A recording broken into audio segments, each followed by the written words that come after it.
안녕하세요, 여러분. 오늘은 우리 모두가 언젠가 마주하게 될 현실적인 이야기를 해보려고 합니다. 바로 노후 주거에 관한 이야기인데요. 아마 많은 분들이 이미 고민해 보셨을 거예요. 요즘 실버타운 입주비가 얼마인지 아세요? 보증금만 억 단위고 월 관리비도 100만 원이 훌쩍 넘어갑니다. 간병인을 집에서 모시려면 하루에 10만 원, 한 달이면 300만 원은 기본이에요. 이런 비용을 감당할 수 있는 어르신이 과연 얼마나 될까요?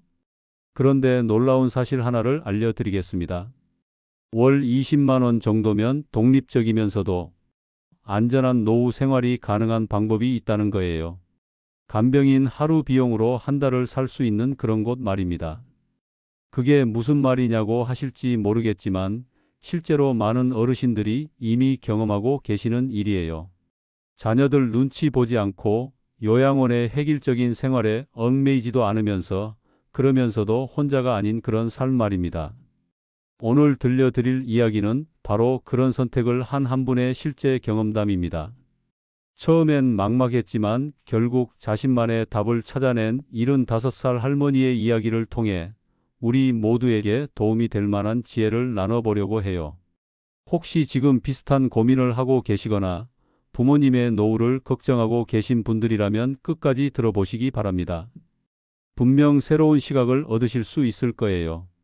그럼 이제 천안에 사시는 박순희 할머니의 이야기를 시작해 보겠습니다. 본격적인 이야기를 시작하기 전에 잠깐만요. 앞으로 전해드릴 내용이 정말 중요합니다. 구독과 좋아요 한번 눌러주시면 큰 힘이 됩니다. 여러분의 관심이 더 많은 분들께 이 메시지를 전할 수 있게 도와줍니다. 안녕하세요, 여러분. 오늘은 우리 인생에서 누구나 한 번은 마주하게 되는 이야기를 들려드리려고 합니다. 바로 나이가 들면서 겪게 되는 선택의 순간들에 관한 이야기입니다.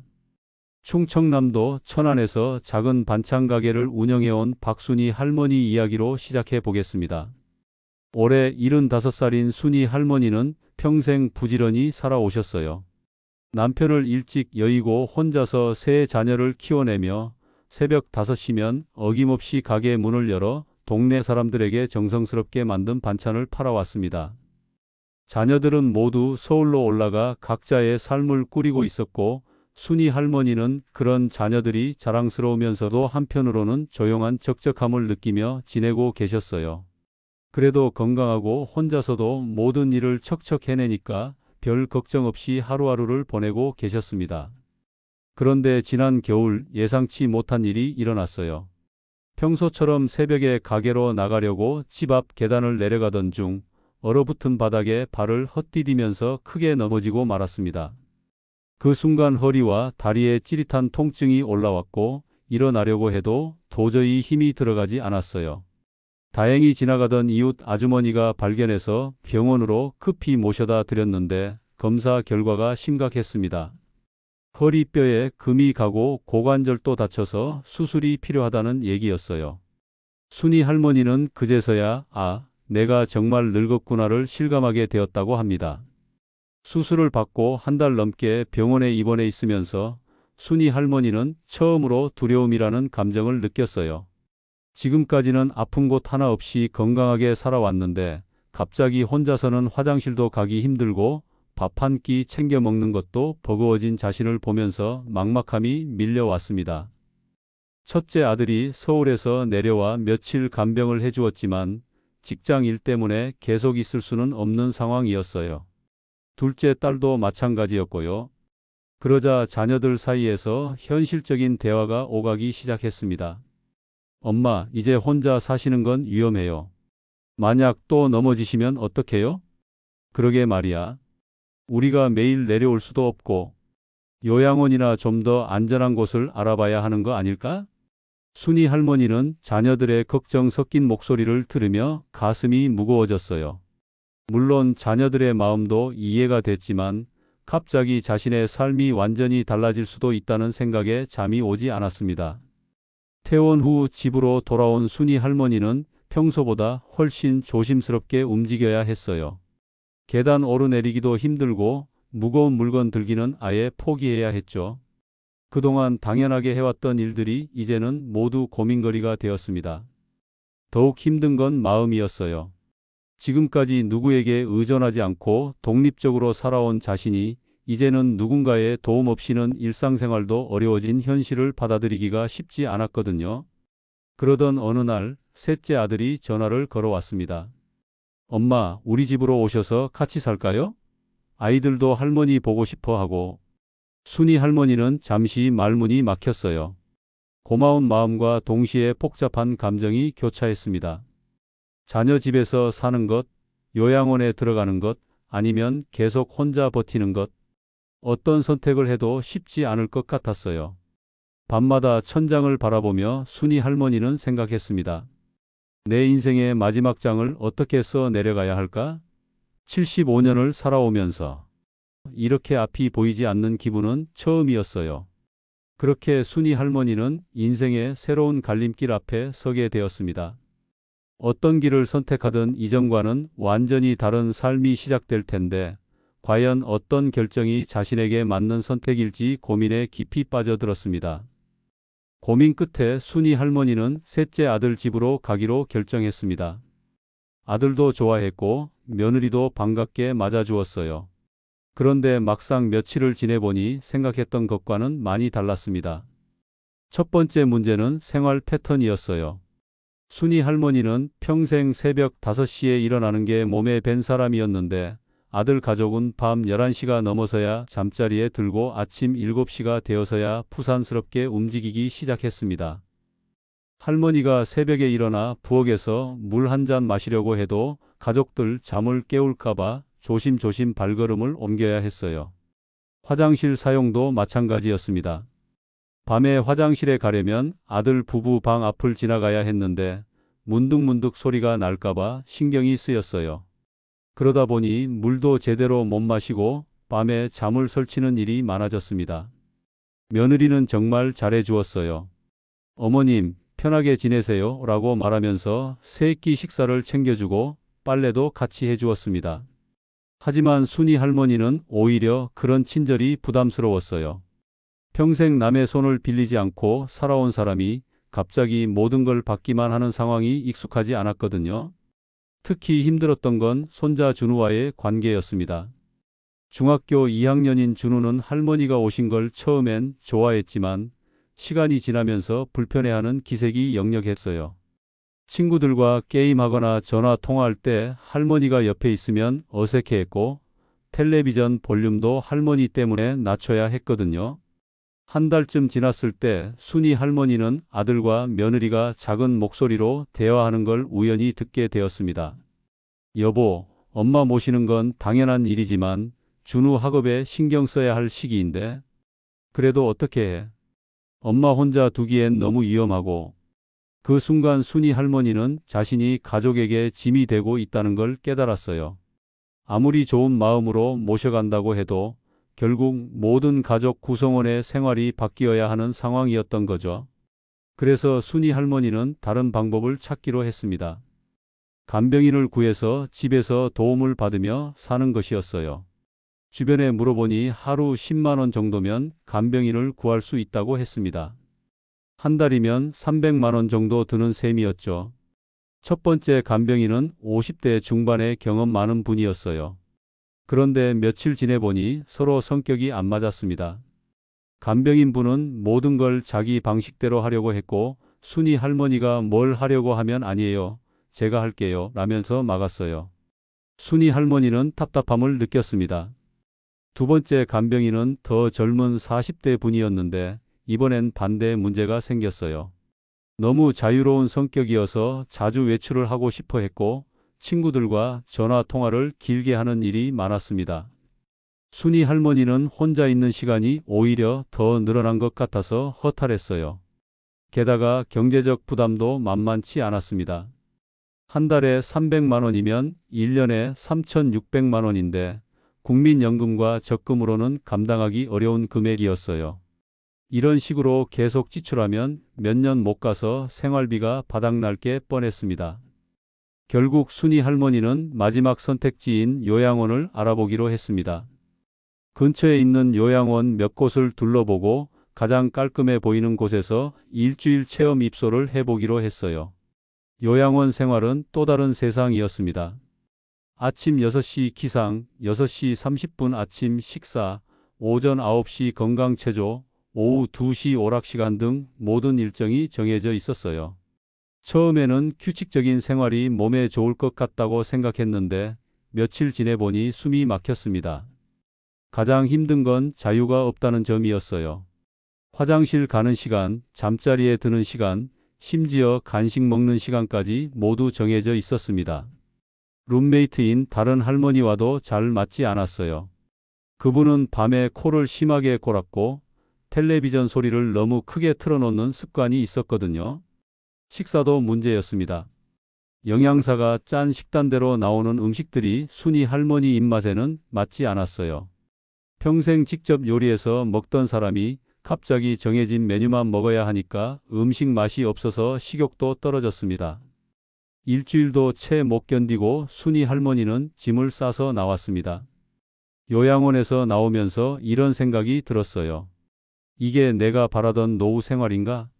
안전하긴 하지만 내 삶이 아닌 것 같았고 편하긴 하지만 행복하지 않았습니다. 집으로 돌아온 순이 할머니는 다시 혼자가 되었습니다. 자녀 집도 간병인과의 생활도 요양원도 모두 자신에게는 맞지 않는 옷 같았어요. 그렇다고 계속 혼자 살기엔 몸이 예전 같지 않고 또 언제 다칠지 모르는 상황이었습니다. 그렇게 순이 할머니는 진짜 막막한 상황에 놓이게 되었습니다. 다시 혼자가 된 순이 할머니는 며칠 동안 깊은 우울감에 빠져 있었습니다. 창문 너머로 보이는 이웃집 굴뚝에서 피어오르는 연기를 보면서 다른 사람들은 다 어떻게 살고 있을까 하는 생각이 들었어요. 그러던 어느 날 우편함에서 동네 주민센터에서 보낸 안내문을 발견했습니다. 고령자 주거복지 설명회라는 제목이 눈에 들어왔어요. 평소에는 이런 공문들을 대충 넘어갔는데 이번엔 왠지 자세히 읽어보게 되었습니다. 독립적인 생활과 안전한 주거를 동시에 누릴 수 있는 고령자 복지주택에 대해 알아보세요 라는 문구가 마음을 끌었어요. 복지주택이라는 말은 들어봤지만 정확히 뭔지 몰랐던 순이 할머니는 호기심이 생겼습니다. 설명회 당일 평소보다 일찍 준비해서 주민센터로 향했어요. 생각보다 많은 어르신들이 참석해 계셨는데 대부분 60대 후반에서 80대 초반으로 보이는 분들이었습니다. 순이 할머니처럼 혼자 사시는 분들도 있었고 부부가 함께 오신 분들도 계셨어요. 담당 공무원이 나와서 설명을 시작했습니다. 고령자 복지주택은 만 60세 이상 어르신들이 독립적으로 살면서도 필요할 때 도움을 받을 수 있도록 만든 주거 형태라고 했어요.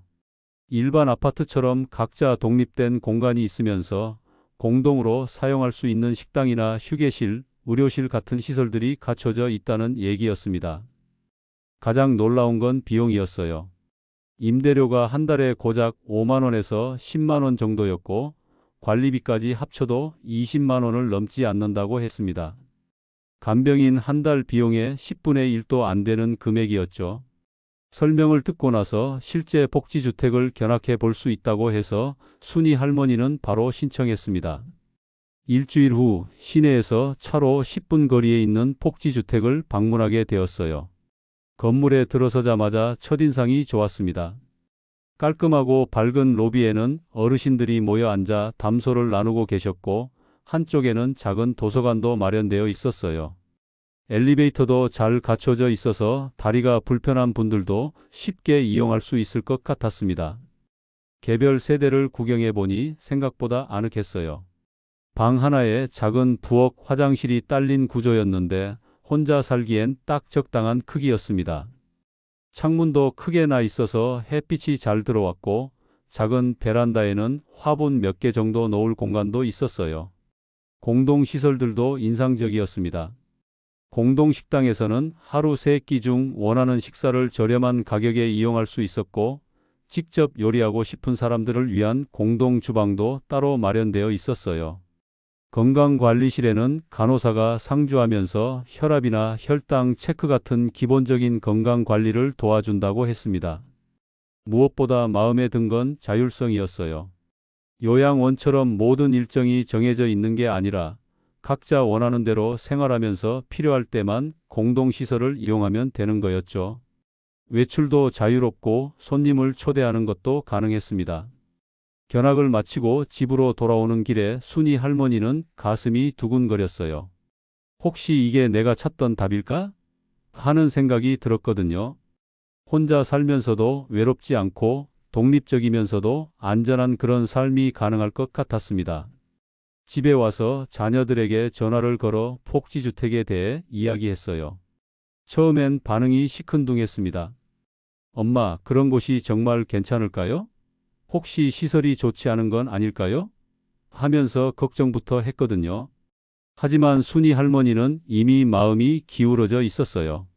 며칠 더 알아본 결과 그 복지주택은 시에서 직접 운영하는 곳이라 관리도 체계적이고 안전했습니다. 입주 대기자도 꽤 많다고 하니 서둘러 신청하는 게 좋겠다는 생각이 들었어요. 신청서를 넣고 한 달 정도 기다린 후 드디어 입주 허가가 났습니다. 순이 할머니는 그동안 사용하던 가구들 중에서 꼭 필요한 것들만 골라서 이사 준비를 시작했어요. 평생 모아둔 물건들을 정리하면서 새로운 시작에 대한 설렘과 두려움이 함께 밀려왔습니다. 이사 당일 셋째 아들이 도와주러 왔어요. 짐이 그리 많지 않아서 오전에 모든 이사를 끝낼 수 있었습니다. 새로운 집에 들어서자 아들도 엄마, 여기 정말 괜찮네요. 생각보다 훨씬 좋은데요? 라고 말했어요. 그날 저녁 순이 할머니는 작은 부엌에서 라면 하나를 끓여 먹으면서 창밖을 바라봤습니다. 이곳에서 과연 행복할 수 있을까 하는 걱정도 있었지만 동시에 오랜만에 느끼는 희망도 있었어요. 적어도 여기서는 누구에게 눈치를 보지 않고 자신만의 리듬으로 살아갈 수 있을 것 같았거든요. 그렇게 순이 할머니의 새로운 삶이 시작되었습니다. 복지주택에서의 첫 주는 조심스럽고 어색했습니다. 순이 할머니는 새로운 환경에 적응하느라 평소보다 일찍 잠들고 일찍 일어났어요. 그런데 며칠 지나니까 옆집 할머니가 먼저 인사를 건네왔습니다. 새로 오신 분이시죠? 저는 2층에 사는 김영자예요. 올해 79살이에요. 영자 할머니는 이곳에 산 지 2년이 넘었다면서 복지주택 생활에 대해 이것저것 알려주었어요. 어느 시간에 공동식당 음식이 맛있는지, 세탁실은 언제 사용하는 게 좋은지, 건강관리실 간호사 선생님은 어떤 분인지 친절하게 설명해 주었습니다. 처음엔 저도 어색했는데 지금은 정말 만족하고 살고 있어요. 혼자 살면서도 외롭지 않고 그렇다고 너무 시끄럽지도 않고 딱 좋더라고요. 영자 할머니의 말을 들으니 순이 할머니도 마음이 한결 편해졌어요. 그 후로 두 할머니는 자연스럽게 가까워졌습니다. 아침마다 함께 근처 공원으로 산책을 나가기도 하고 가끔은 공동 주방에서 함께 요리를 해서 나눠 먹기도 했어요. 한 달쯤 지났을 때 큰 변화가 생겼습니다. 순이 할머니가 베란다에서 기르던 작은 고추와 상추가 무럭무럭 자라기 시작한 거예요. 예전 집에서 마당 텃밭을 가꾸던 재미를 이 작은 공간에서도 느낄 수 있었습니다.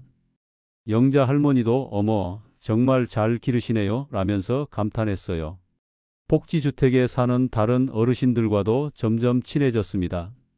로비에서 만나면 안부를 묻고 때로는 함께 근처 마트에 장을 보러 가기도 했어요.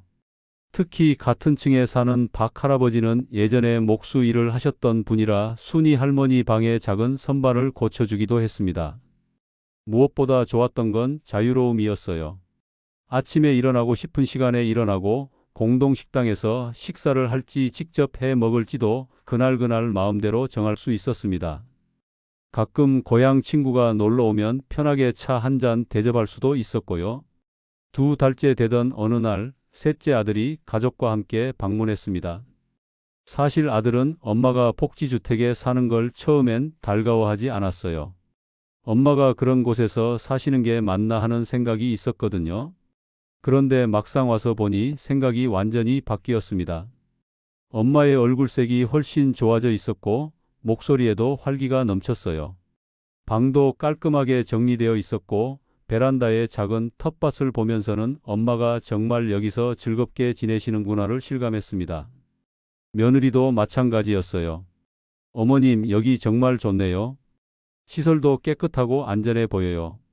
그리고 뭔가 어머님이 훨씬 편해 보이세요.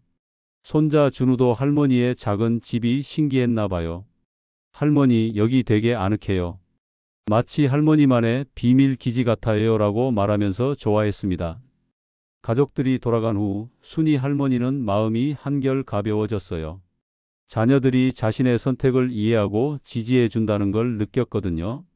더 이상 가족에게 짐이 된다는 생각을 하지 않아도 될 것 같았습니다. 세 달째가 되면서 순이 할머니는 완전히 이곳 생활에 적응했어요. 건강관리실에서 정기적으로 혈압을 체크받고 주 2번씩 하는 실버 체조에도 참여하게 되었습니다. 가끔 복지주택에서 주최하는 작은 행사들에도 참여하면서 더 많은 이웃들과 친해졌어요. 무엇보다 중요한 건 마음의 평화였습니다. 요양원에서처럼 모든 게 정해져 있지도 않고 자녀 집에서처럼 눈치를 볼 필요도 없었어요. 그렇다고 완전히 혼자인 것도 아니어서 외롭지 않았고 언제든 도움이 필요하면 받을 수 있다는 안정감도 있었습니다. 어느 날 저녁 영자 할머니와 함께 로비에서 차를 마시며 이야기를 나누고 있을 때 순이 할머니가 말했어요. 참 신기해요. 작년 이맘때까지만 해도 내 미래가 어떻게 될지 막막했는데 지금은 매일매일이 그럭저럭 재미있어요. 맞아요. 나이 들어서도 이렇게 자기만의 보금자리에서 살 수 있다는 게 얼마나 고마운 일인지 몰라요. 그렇게 두 할머니는 창밖으로 보이는 저녁 노을을 바라보며 조용한 만족감에 젖어 있었습니다. 반년이 지난 지금 순이 할머니는 이곳에서의 생활이 자신에게 딱 맞는 선택이었다고 확신해요. 물론 가끔 예전 집이 그립기도 하고 건강이 더 나빠지면 어떻게 될지 걱정되기도 합니다. 하지만 적어도 지금은 자신답게 살고 있다는 느낌이 들어요. 노년의 삶이라는 게 꼭 슬프고 외로운 것만은 아니라는 걸 깨달았습니다. 적당한 독립성과 적당한 공동체, 그리고 경제적 부담 없이 안전하게 살 수 있는 환경만 갖춰지면 75살에도 새로운 시작이 가능하다는 걸 몸소 경험하고 있어요. 순이 할머니의 이야기는 우리에게 중요한 메시지를 전해줍니다. 나이가 들어서도 우리에게는 여러 가지 선택지가 있다는 것, 그리고 조금만 적극적으로 알아보면 생각보다 좋은 대안들이 많다는 것 말이에요. 여러분도 혹시 비슷한 고민이 있으시다면 포기하지 마시고 다양한 가능성을 열어두고 찾아보시기 바랍니다. 인생의 마지막 장도 충분히 아름답게 써내려갈 수 있으니까요. 이 영상 끝까지 시청해 주셔서 진심으로 감사합니다. 여러분의 구독과 좋아요는 더 많은 분들에게 이 소중한 건강 정보를 전하는 데 큰 힘이 됩니다. 앞으로도 여러분의 건강한 삶을 위한 따뜻한 지혜로 함께 하겠습니다. 감사합니다.